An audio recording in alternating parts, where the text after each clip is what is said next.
For decades, we've had this fixed idea of the dream home. It was this perfect, static thing we had to go out and find. But what if that whole concept is being turned on its head?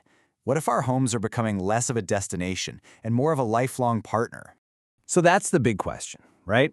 What does the home of the future actually look like? And I'll tell you right now, it's not about robot butlers or flying cars in the garage. It's something much, much more personal. And really, this is the whole idea in a nutshell.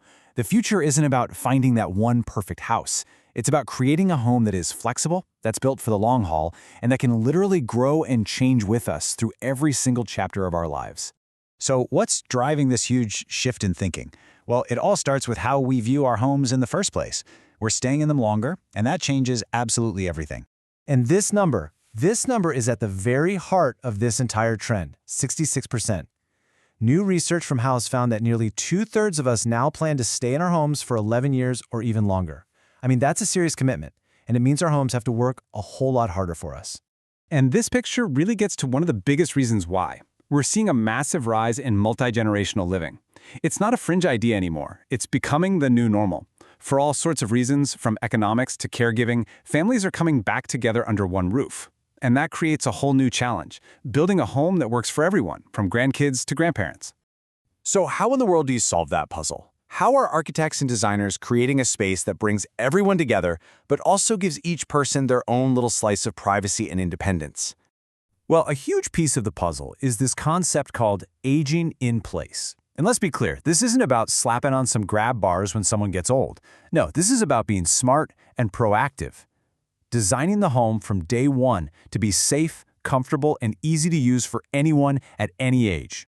And the brilliant thing is, these features are actually just good design, period. They make life better for everyone. I mean, think about it. A zero-step entry is essential for a wheelchair, sure, but it's also amazing when you're pushing a stroller or dragging in a heavy suitcase. Wider hallways just feel more open and luxurious. And who wouldn't prefer big, easy-to-access drawers over digging around in the back of a deep cabinet? Oh, this slide just perfectly captures the new way of thinking. You know that old school guest room, the one that's kind of an afterthought and collects dust? Well, it's being totally reimagined as a second primary suite. It's not just a spare bed anymore. It's a real, dignified, fully equipped space. It ensures that an aging parent or an adult child moving back home feels like they truly belong, not like they're just a visitor. And we're also seeing a cool evolution of the ADU, or accessory dwelling unit. Forget the little cottage in the backyard. The trend now is these attached pods or wings. It's really the best of both worlds. You get the independence of your own entrance, maybe even a little kitchenette, but you're still connected to the safety and the warmth of the main house. Right, so this long-term thinking isn't just about who lives in the house. It's fundamentally reshaping the actual floor plan. We need our homes to be chameleons, ready to adapt to whatever life throws at us. For years, it was all about the open concept. Tear down every wall. But then, reality hit.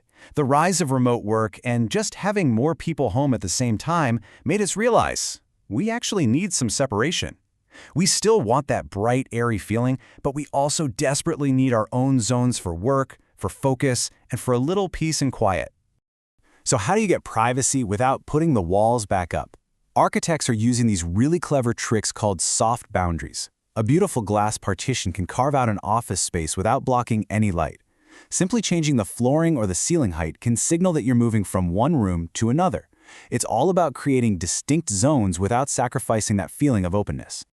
And this, right here, is the magic of the flex room in action. Just look at the life of this one single space. It starts out as a playroom when the kids are little.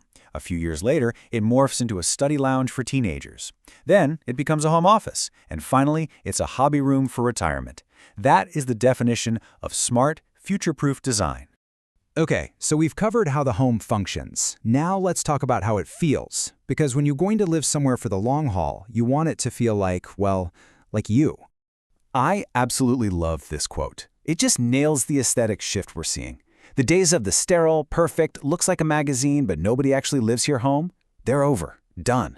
We want homes that are real, that are full of character, and that tell a story. So yeah, you can say goodbye to the all-white everything look. We are diving headfirst into warmer, cozier, moodier colors. Think beautiful sage greens, warm taupes, deep, rich colors. We're even seeing things like pattern drenching, where one bold pattern goes on the walls, the curtains, everywhere, to create this incredibly immersive, cinematic feeling. The goal isn't perfection anymore. It's to create a space that feels like a warm hug. And this new feeling has a name, or two actually. We're calling it the collected home or modernized heritage.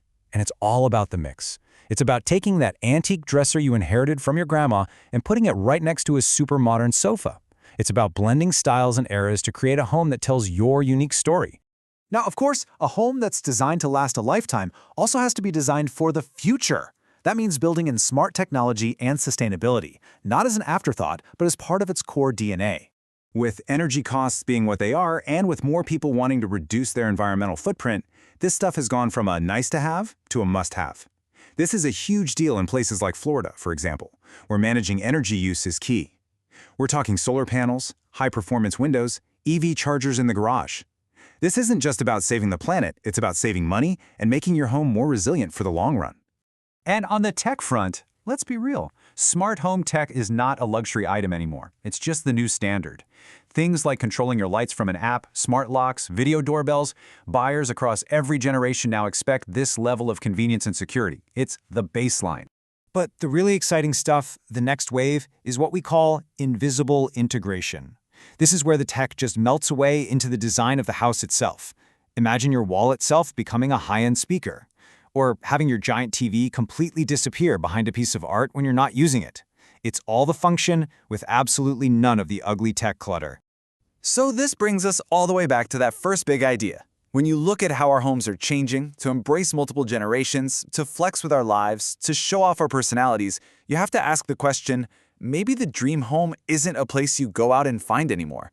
Maybe it's a space you create and nurture and adapt, a space you truly build for a lifetime.